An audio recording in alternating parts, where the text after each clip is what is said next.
sans trop tarder, on va passer à la présentation de notre exercice. Vous voyez très bien ici que c'est la partie B. C'est une fonction que nous avons déjà étudiée la première partie dans la vidéo précédente. Et la partie B ici, on considère maintenant la fonction numérique f de la variable réelle x définie par f de x égale à ln de x sur x moins ln de x si x est strictement supérieur à 0. C'est-à-dire x appartient à l'intervalle ouvert 0 plus l'infini. Et f de 0 ici est égal à moins 1. F de 0 nous donne ici le f de 0. Maintenant, on dit ECF, sa coupe rotative dans un repère orthonommé OIJ. Unité graphique ici, c'est de 2 cm. La première question, 1A, étudier la continuité de la fonction f en 0. 1B, étudier la dérivabilité de la fonction f en 0, puis en donner une interprétation géométrique, c'est-à-dire une interprétation graphique. 2A, on dit étudier le sens de variation de la fonction f et dresser son tableau de variation. En 2B, préciser le signe de la fonction f de x sur son ensemble de définitions. Une question à laquelle nous avons déjà répondu dans la première partie de l'étude de cette fonction.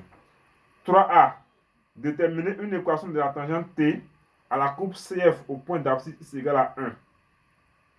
3B, finalement, construire la tangente t et la courbe de la fonction CF dans le repère. Alors, pour construire la tangente t, pour tous ceux qui ne savent pas, ou bien qui ont oublié un peu, quand il faut construire une droite dans un repère à partir de son équation, ça sera aussi un coup de rappel pour vous. Donc voilà pourquoi vous devez suivre cette vidéo jusqu'à la fin, afin de ne pas rater vraiment ces leçons essentielles. Alors, si vous êtes aussi nouveau sur la page, n'hésitez pas à vous abonner et de mettre la partie A pour aller aussi suivre la partie A que nous venons tout simplement de faire dans la vidéo précédente. Alors, chers apprenants, sans plus tarder, nous allons passer à la résolution de notre exercice. Voici la fonction qui est définie ici au tableau. Elle est définie ici, f de x égale à ln de x sur x moins 1 et x moins ln de x si x est strictement supérieur à 0. Et ici, on dit que f de 0 ici est égal à moins 1. Ici, la fonction ici est définie en deux parties. La première expression de la fonction ici, elle est définie de telle sorte que x ne soit pas dans son ensemble de définition. Mais si vous voyez ici qu'il y a certains qui vont se poser la question, mais pourquoi ici, x n'appartient pas à l'ensemble des définitions de la fonction, c'est-à-dire x est strictement supérieur à 0, c'est-à-dire 0 n'appartient pas à l'ensemble des définitions de la fonction, et pourquoi donc ce même 0-là, il a une image par la fonction f. Chers apprenants, si vous voyez ça, c'est-à-dire tout simplement que, à ce niveau-là, on peut tout simplement écrire, c'est que le texte c'est une notion qu'on n'a pas écrit, on peut tout simplement dire que f de 0 ici est égal à moins 1 si x est égal à 0. C'est ce qui a manqué un peu dans le test. Parce que si vous voyez ici f de x est égal à ça, donc f de 0 du coup ça veut dire que si x est égal à 0. Donc en réalité, 0 qui est là appartient bel et bien à la somme de définition de notre fonction que nous allons étudier. Alors, si apprenons sans toutefois tarder, qu'est-ce que nous allons essayer de faire ici? Alors, de façon générale, on dit qu'une fonction f, par exemple, dans l'ensemble de définitions d de f, est définie en un nombre réel, c'est-à-dire au voisin d'un nombre réel a, c'est seulement si les deux conditions que nous avons dit ici sont vraiment respectées. D'abord, ce nombre-là en question doit d'abord appartenir à l'ensemble de définitions de notre fonction. Et après, la limite lorsque x tend vers, la valeur de la fonction tend vers ce nombre réel-là, de cette fonction-là, soit égale à la même chose que l'image de ce nombre réel-là par la fonction en question. Pourquoi nous disons ça? D'abord aussi, nous disons aussi que 0 ici d'abord appartient à l'ensemble de définitions de toutes nos fonctions f ici.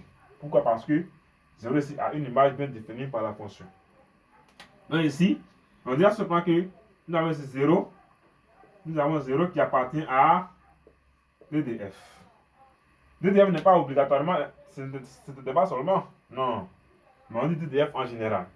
Comme 0 ici appartient à d de f, on va donc maintenant évaluer maintenant la limite lorsqu'il s'en vers ce 0 là, à gauche en 0, par la même fonction f ici.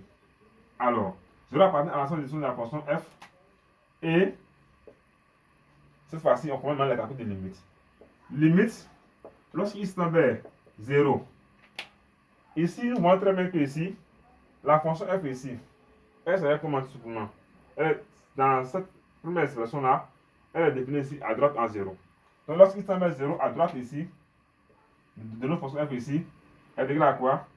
Est égal à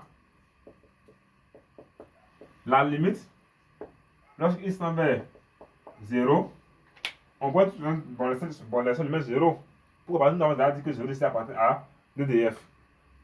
Là, bon, ce n'est pas du tout un crime. À ce niveau-là, mais on va mettre ici à droite en 0 quand même. On va remplacer maintenant f de x par son expression. C'est-à-dire ln de x sur x moins ln de x. Alors, chose apprenant, nous allons essayer d'avoir d'évaluer d'abord les limites. La limite de la fonction qui est au numérateur, c'est-à-dire ln de x qui est au numérateur, à droite en 0, c'est égal à moins l'infini, c'est une limite de référence. Et la limite de la fonction qui est au dénominateur, c'est-à-dire x moins ln de x, à droite aussi en 0, c'est égal à plus l'infini, c'est une limite de référence. Pourquoi plus l'infini? D'abord, ln de x en 0, ça fait moins l'infini, et ce moins là, ça va faire plus l'infini. La limite de x en 0, ça fait 0. Donc du coup, nous aurons moins l'infini sur plus l'infini. C'est-à-dire infini sur infini, qui est une forme indéterminée. Alors, comment nous allons lever dans cette indétermination? Alors, pour ce faire, c'est très simple, c'est apprenant. Pour ce cas de cette limite-là, nous allons essayer d'écrire, de transformer dans cette fonction. C'est-à-dire limite lorsque x tend vers 0 par valeur supérieure ici. De nos fonctions là, nous savons très bien que chose apprenant, si nous avons a sur b, ce même a sur b, nous pouvons tout simplement écrire en termes d'inverse. Et nous avons tout simplement 1 divisé par b, cette fois-ci b sur a. Lorsque nous écrivons ça, bon, nous n'avons pas boycotté le sens de l'exercice. Cette propriété-là, elle est admise. A sur B égale à 1 sur B sur A. Donc, en manipulant ça, on retrouve directement ce qu'elle a là. Alors, ce qui veut donc dire que si nous avons ln x sur x moins 1, nous pouvons aussi écrire ça comme ça. C'est-à-dire 1 sur, cette fois-ci, x moins ln de x sur ln de x. C'est ce que ça veut dire. Donc, en utilisant cette propriété-là, voyez ce que nous pouvons écrire. Alors, ces apprenants, pour ce que nous allons revenir à la ligne ici. Nous aurons ici limite lorsque x tend vers 0 par valeur supérieure de f de x, c'est égal à la limite lorsque x tend vers 0 par valeur supérieure de 1 divisé par x moins ln de x sur ln de x. Maintenant, une propriété très très importante que nous allons appliquer ici au dénominateur ici. Si nous avons par exemple a plus b sur c, a plus b sur c, on peut simplement décrire ça comme ça, a sur c, et on regarde le signe qui est là, si c'est moins, on met moins, si c'est plus, on met plus ici, b sur c également. Vous voyez? C'est ce que nous allons utiliser ici. Alors, en utilisant ça maintenant, cette fois-ci, nous allons avoir ici, cette limite va se réduire à la limite lorsqu'il s'en vers 0 par valeur supérieure de 1 sur x sur ln de x, comme ici c'est moins ln de x sur ln de x également. Alors nous savons très bien que ln de x sur ln de x ça fait 1. Donc pourquoi ne pas écrire 1 en même temps? Donc ici, c'est-à-dire, nous avons ici x sur ln de x moins 1.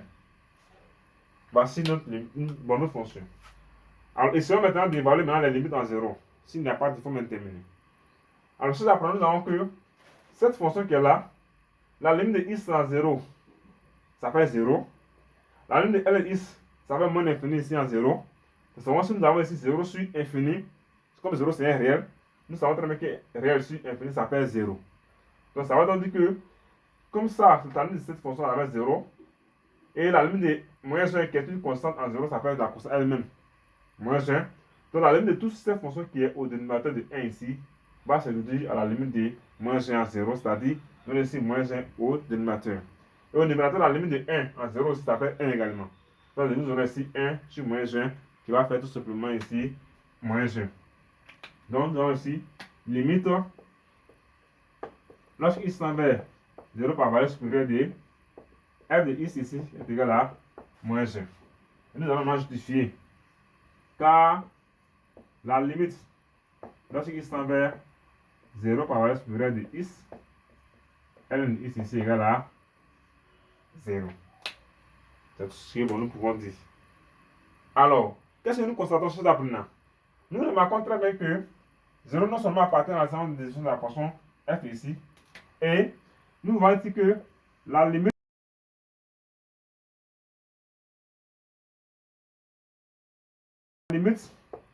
lorsqu'il s'en vers 0 par valeur supérieure de la fonction f ici est comment? Est égal à f de 0, c'est-à-dire l'image de 0 par la fonction f qui est donnée dans le test qui fait également aussi moins 1, qui est égal à moins 1. Alors, si apprenant, nous ne devons pas affirmer ici directement que notre fonction f ici, elle est contenue en 0.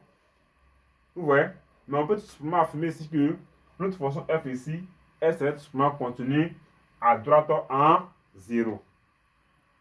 À droite en 0. Parce que la limite que nous devons terminer ici, ce n'est pas la limite de la fonction f en 0. C'est plutôt la limite de la fonction f ici, à droite en 0. Donc c'est possible. Alors ici, nous disons ici que comme d'abord, comme 0 appartient à l'ensemble des fonctions de la fonction g f ici, et que la limite de la fonction f, lorsqu'il s'en vers 0 par valeur supérieure, est égale à f de 0, qui fait moins 1. Donc alors, ici comme, d'abord 0 appartient à d de f, et nous avons cette égalité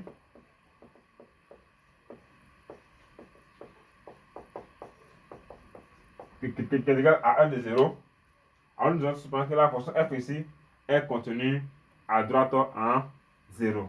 Donc voici la réponse à cette question qui est là. Dans le test, on dirait Dieu nous dit que d'étudier la contenue de la fonction à droite en 0. Mais nous ne sommes pas précisés. Donc ça veut dire aussi une question piège. Parce que la fonction f ici, certes, elle peut être définie en 0, mais elle n'est pas définie à gauche en 0. Vous voyez très bien, elle n'est pas définie à gauche en 0. Elle peut être définie en 0, elle n'est pas définie à gauche en 0. Alors si vous avez compris cette partie, nous allons maintenant passer à la deuxième partie.